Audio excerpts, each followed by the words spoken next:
அமெரிக்காவினுடைய அரசாங்கம் ஷட் டவுனாம் அப்படின்னு சொன்னால் நம்புறதுக்கு கஷ்டமாகத்தான் இருக்கும். ஷட் டவுன் ஆகி இருக்கிறது. 7 லட்சம் அமெரிக்காவினுடைய அரச ஊழியர்கள் இதுவரை கட்டாய விடுமுறை எடுத்திருக்கிறார்கள்.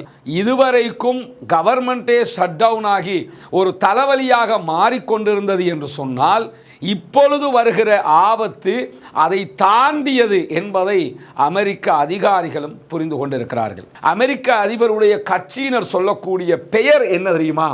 இது இன்திஃபாதா. இன்திஃபாதாங்கிற வார்த்தை எங்கேயோ கேட்ட மாதிரி தெரியுதா? ஆம், என்ன நடக்கிறது அமெரிக்காவுக்குள்?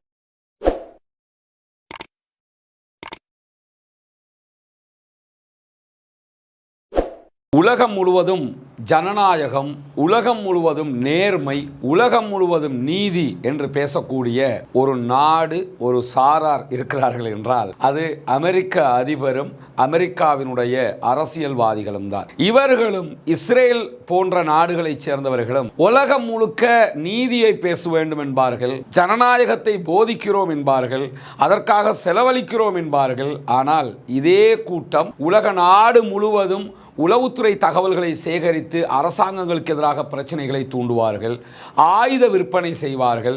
ஒரு நாட்டுக்குள் குழப்பம் நடக்கிறது என்றால் அரசாங்கத்திற்கும் ஆயுதங்களை விற்பார்கள், எதிர்த்தரப்பில் இருக்கிறவர்களுக்கும் ஆயுதங்களை விற்பார்கள். இப்படி ஒரு நாட்டுக்குள்ள பிரச்சனையை தூண்டுறதும் அதற்கு உறுதுணையாக இருக்கிறதும் அதை தாண்டி ஜனநாயகம் பேசுவதும் ஒரு சல்லடை வலைப்பின்னலாக இஸ்ரேல் அமெரிக்கா கூட்டாளிகள் செய்யக்கூடிய வேலை என்பது உலகம் முழுவதும் அறியப்பட்ட ஒரு விவகாரம். இப்படியான சூழல்ல அமெரிக்காவினுடைய நிலை அந்தோ பரிதாபம் என்கிற நிலையாக தற்போது மாறி இருக்கு. எனக்கு நொபேல் பரிசு தரணும், 8 நாடுகளுக்கு இடையில் நடந்த சண்டைகளை நான் நிறுத்தி இருக்கிறேன், இறுதியாக காசா வார நான் நிறுத்தி இருக்கிறேன் என்றெல்லாம் தனக்கு நொபேல் பரிசு வேண்டும் வேண்டும் என்று குழந்தை பிள்ளை பால் குடிப்பதற்கு கதறுவதை போல டொனால்ட் ட்ரம்ப் கதறிக்கொண்டு திரிந்தும் அவருக்கான நொபேல் பரிசு கிடைக்கவில்லை. இப்படியான சூழல் அக்டோபர் மாதம் 1ஆம் தேதி முதல் அமெரிக்காவினுடைய நிலை மிகவும் பரபரப்பான நிலையாக இருக்கிறது. ஆம், என்ன நடக்கிறது அமெரிக்காவுக்குள்? அமெரிக்காவினுடைய மத்திய அரசு மொத்தமாக ஷட் டவுன் ஆகி இருக்கிறது. நம்ப முடியல. அமெரிக்காவினுடைய அரசாங்கம் ஷட் டவுனாம் அப்படின்னு சொன்னால் நம்புறதுக்கு கஷ்டமாகத்தான் இருக்கும். ஷட் டவுன் ஆகி இருக்கிறது. 7 லட்சம் அமெரிக்காவினுடைய அரச ஊழியர்கள் இதுவரை கட்டாய விடுமுறை எடுத்திருக்கிறார்கள். பல லட்சக்கணக்கான அரச ஊழியர்கள் தொழில் பறிபோய்விடும் என்கிற ஆபத்தில் சம்பளம் இல்லாமல் சில வேலைகளை பார்த்து கொண்டிருக்கிறார்கள். அரசாங்கத்தினுடைய வேலையை சில முக்கியமான பட்ஜெட்டுகள் காங்கிரஸ்ல பாஸ் ஆகாத காரணத்தினால மொத்த அரச நிறுவனமும் ஸ்தம்பித்திருக்கிறது, ஷட் டவுன் ஆகி நிற்கிறது என்பது ஆச்சரியமான ஒன்றாக இருக்கிறது. அதுவும் அமெரிக்காவுக்கே இந்த நிலையா என்கிற கேள்விகள் எல்லாம் இருக்கிறது. உலகம் முழுக்க விரல் நீட்டிக்கிட்டு மூக்க நுழைச்சிக்கிட்டு அவனுக்கு கை நீட்டி இவனுக்கு கை நீட்டி எல்லாவற்றிலும் நாங்கள் தான் பெரிய ஆட்கள் என்று காட்டிக் கொண்டிருந்த அமெரிக்காவுக்கும் அமெரிக்காவினுடைய அதிபருக்கும் இப்படியான ஒரு நிலை வரும் என்பதை அவர்கள் கனவிலும் எதிர்பார்த்திருக்க மாட்டார்கள். ஒரு நாளில் முடியும், 2 நாளில் முடியும் என்று எதிர்பார்த்தாங்க. இன்றைக்கு பாதி மாதத்தையும் தாண்டியதற்கு பிறகும் அந்த ஷட் டவுன் நிலை வளமைக்கு திரும்பவில்லை. சரி, அது ஒரு புறம் அப்படியே இருக்கட்டும் என்று வைத்து விட்டுட்டு இப்போ என்ன நடக்குதுன்னு பார்த்தீங்கன்னா, இதுவரைக்கும் கவர்மெண்ட்டே ஷட் டவுன் ஆகி ஒரு தலைவலியாக மாறிக்கொண்டிருந்தது என்று சொன்னால், இப்பொழுது வருகிற ஆபத்து அதை தாண்டியது என்பதை அமெரிக்க அதிகாரிகளும் புரிந்து கொண்டிருக்கிறார்கள். என்னன்னா, அமெரிக்காவில் இருக்கக்கூடிய ஆசிரியர் தொழிற்சங்கங்கள், அமெரிக்காவில் இருக்கக்கூடிய மற்ற அனைத்து தொழிற்சங்கங்கள் என்று பல பேரும் சேர்ந்து ஒரு புதிய வகையான போராட்டத்தை அமெரிக்க அதிபர் டொனால்ட் ட்ரம்புக்கும் அவருடைய அரசுக்கும் எதிராக ஆரம்பித்திருக்கிறார்கள். நோ கிங்ஸ் என்பதுதான் அந்த ஆர்ப்பாட்டத்தினுடைய கருப்பொருளாக இருக்கிறது. இங்கு எந்த அரசர்களும் இல்லை. நீங்க ஒரு அரசன் மாதிரி நினைச்சுக்கிட்டு இருக்கிறீங்க. உலகத்துக்கே நாங்க தான் ஜனநாயகத்தை படிச்சு கொடுக்கிறோம் என்று சொல்லிக்கிட்டு நீங்க இந்த நாட்டுக்குள்ள ஒரு கிங் மாதிரி இருக்கலாமா, அடக்கி ஆளலாமா, ஜனநாயகத்தை குழி தோண்டி புதைக்கலாமா என்பதுதான் இவர்களுடைய முக்கியமான கேள்வியாக இருக்கிறது. ஆல்ரெடி அரசாங்கம் ஷட் டவுன் ஆகி இருக்கிற நேரத்தில் போராட்டங்கள் அரசுக்கு எதிராக நடக்கும்போது அந்த போராட்டத்தை அடக்கும் விதமாக இராணுவம் குவிக்கப்படுகிறது. அதிலும் குறிப்பாக மாநிலங்களுக்குள்ள தேவையான பாதுகாப்பு படைகள் இருந்தும் அமெரிக்க அதிபர் டொனால்ட் ட்ரம்ப் சென்ட்ரல்ல இருந்து பாதுகாப்பு படைகளை அனுப்புறாரு. அவர்கள் முகமூடி அணிந்து கொண்டு வந்து பொதுமக்களை கைது செய்கிறார்கள். பொதுமக்களை கைது செய்வது மட்டுமல்லாமல் கைது செய்கிற அதிகாரிகள் யார் என்பதே எங்களுக்கு தெரியவில்லை. இதுவெல்லாம் ஆர்ப்பாட்டக்காரர்களுடைய மிக பெரும் குற்றச்சாட்டுகளில் ஒன்றாக இருக்கிறது. நோ கிங்ஸ் என்கிற தலைப்பில் நடத்தப்படுகிற இந்த ஆர்ப்பாட்டங்கள் ஏற்கனவே அமெரிக்காவுக்குள்ள ஒரு ஸ்திரமின்மையை உண்டாக்கி இருக்கக்கூடிய சூழல்ல இன்றைய தினம் ஒரு முக்கியமான ஆர்ப்பாட்ட அழைப்பு விடுக்கப்பட்டிருக்கிறது.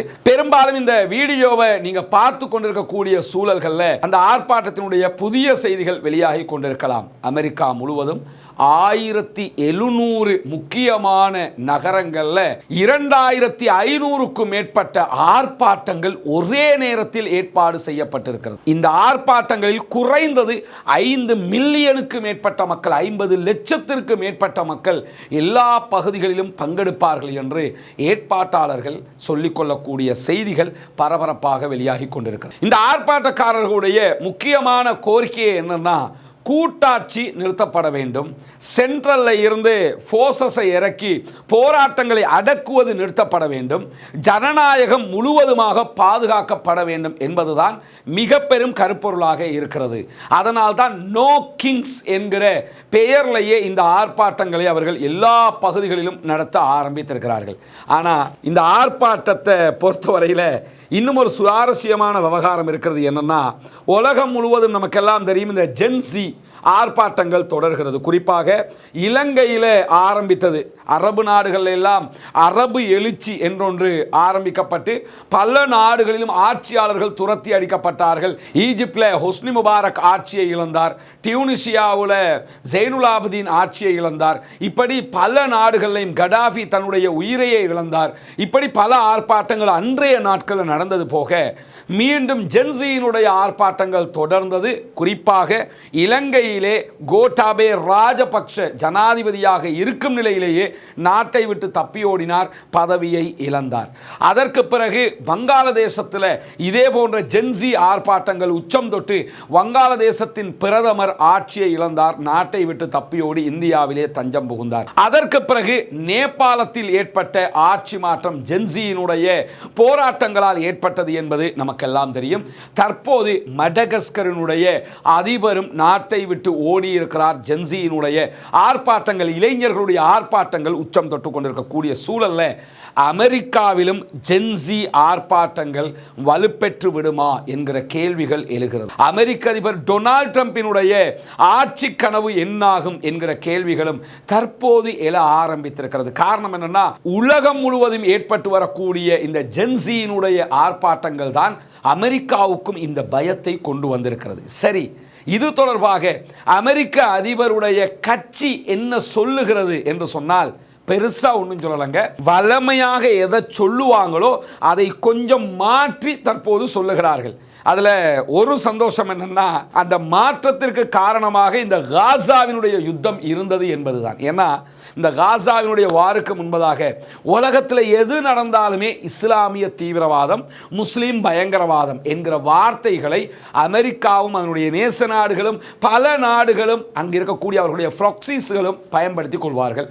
ஊடகங்கள் அதற்கு ஒரு முக்கியமான கதைக்களத்தை உருவாக்கி கொடுக்கும். ஆனால் இப்போ அமெரிக்காவில் நடக்கக்கூடிய இந்த ஆர்ப்பாட்டங்களுக்கு அமெரிக்க அதிபருடைய கட்சியினர் சொல்லக்கூடிய பெயர் என்ன தெரியுமா? இது இன்திஃபாதா. இன்திஃபாதாங்கிற வார்த்தை எங்கேயோ கேட்ட மாதிரி தெரியுதா? பாலஸ்தீனத்தினுடைய அப்பாவிகள் வெளியேற்றம், இஸ்ரேலிய ஆக்கிரமிப்புக்கு எதிரான பாலஸ்தீன மக்களுடைய ஜனநாயக போராட்டங்கள், இதையெல்லாம் உள்ளடக்கி இன்திஃபாதா என்கிற வார்த்தை பயன்படுத்தப்படுகிறது. 1948 முதல் இன்திஃபாதா, 1960களுக்கு பிறகு இரண்டாவது இன்திஃபாதா, 1990களுக்கு பிறகு என்று பல இன்திஃபாதாக்கள் பாலஸ்தீனத்திலே உச்சமாக நடைபெற்றிருக்கிறது. தற்போது அமெரிக்க அதிபருடைய கட்சியைச் சேர்ந்தவங்க இந்த ஆர்ப்பாட்டங்களை சீர்குலைக்கிறதுக்காக தங்களுடைய அரசுக்கு எதிரான ஆர்ப்பாட்டத்துக்கு வைத்திருக்கக்கூடிய பேர் என்னன்னா, இதுவெல்லாம் இன்திஃபாதாக்கள். இதற்கு பின்னணியாக முழுமையாக பாலஸ்தீன விடுதலை அமைப்பினர் இருக்கிறார்கள் என்கிறார்கள் அமெரிக்க அதிபருடைய கட்சியைச் சேர்ந்தவர்கள். ஹவுஸ் ஸ்பீக்கர் மைக் ஜான்சன் வெளியிட்டிருக்கக்கூடிய அறிக்கையில தான் இந்த தகவலை சொல்லியிருக்கிறார். இது ரொம்ப அமெரிக்க இளைஞர்களுக்கு மத்தியில் நகைப்புக்குரிய ஒரு வைரல் கண்டென்ட்டாக மாறி இருக்கிறது. என்னடா, காசாவில் தாக்குதல் நடத்தும் போது அதை நிறுத்துங்கன்னு ஆர்ப்பாட்டம் நடத்தினாலும் பாலஸ்தீன விடுதலை அமைப்பின் தூண்டுதல் என்கிறீங்க, உள்நாட்டுக்குள்ள பிரச்சனை அதுக்கு எதிராக ஆர்ப்பாட்டம் நடத்தினாலும் பாலஸ்தீன விடுதலை அமைப்பு தூண்டுகிறது என்கிறீர்களே என்பதுதான் அவர்களுடைய கேள்விகளாக இருக்கிறது. என்னன்னா, ஒரு விதத்தில் பாலஸ்தீன விடுதலை அமைப்பு மேல இவர்களுக்கு ஒரு கோபம் வருவது நியாயம் இருக்கும். ஏன்னா இந்த காசாவினுடைய யுத்தத்தில் அவர்கள் யுத்தத்தில் ஜெயிப்பதை தாண்டி ஜனநாயக ரீதியாக உலகம் முழுவதும் ஆர்ப்பாட்டங்கள் ஏற்பட்டதில் ஜெயித்திருக்கிறார்கள். அதனால உலகம் முழுவதும் பாலஸ்தீன் என்றால் என்ன, பாலஸ்தீன மக்கள் யாரு, அங்கிருக்கக்கூடிய போராட்ட அமைப்புகளுடைய தேவை என்ன, அவங்க ஏன் போராடுறாங்கிற செய்திகள் எல்லாம் போய் சேர்ந்திருக்கிறது. எனவே ஜனநாயக ரீதியாக போராட்டம் நடத்துகிறவர்கள் கூட இன்றைக்கு பாலஸ்தீன விடுதலை அமைப்பின் பெயரால் அமெரிக்காவில் அழைக்கப்படுகிற அளவுக்கு ஜனநாயகத்தின் மீது நம்பிக்கை கொண்டு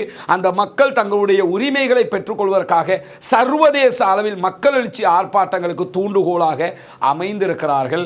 அமெரிக்காவும் இஸ்ரேலும் அவர்களுடைய லாபிக்களும் மொத்தமாக இதிலே தோல்வி அடைந்திருக்கிறது. இறுதியிலே தங்கள் நாட்டின் ஆர்ப்பாட்டத்தை நிறுத்த முடியாமல் அதற்கு பெயரும் இன்திஃபாதா என்று வைக்கிறார்கள் என்றால் நிலைமை எப்படி மாறி இருக்கிறது என்பதை பாருங்கள். பொறுத்திருந்து பார்ப்போம் அமெரிக்காவிலும் என்ன நடக்கிறது என்பதை. அமெரிக்காவிலே நடைபெறும் இந்த ஆர்ப்பாட்டங்களிலுடைய அடுத்த கட்ட தகவல்களுக்கும் காத்திருங்கள். தொடர்ந்தும் உண்மை செய்திகளை உங்களுக்கு கொண்டு வந்து தருவதற்கு தயாராக இருக்கிறோம். வாஹிர் தஅவானா அல்ஹம்துலில்லாஹி ரப்பில் ஆலமீன்.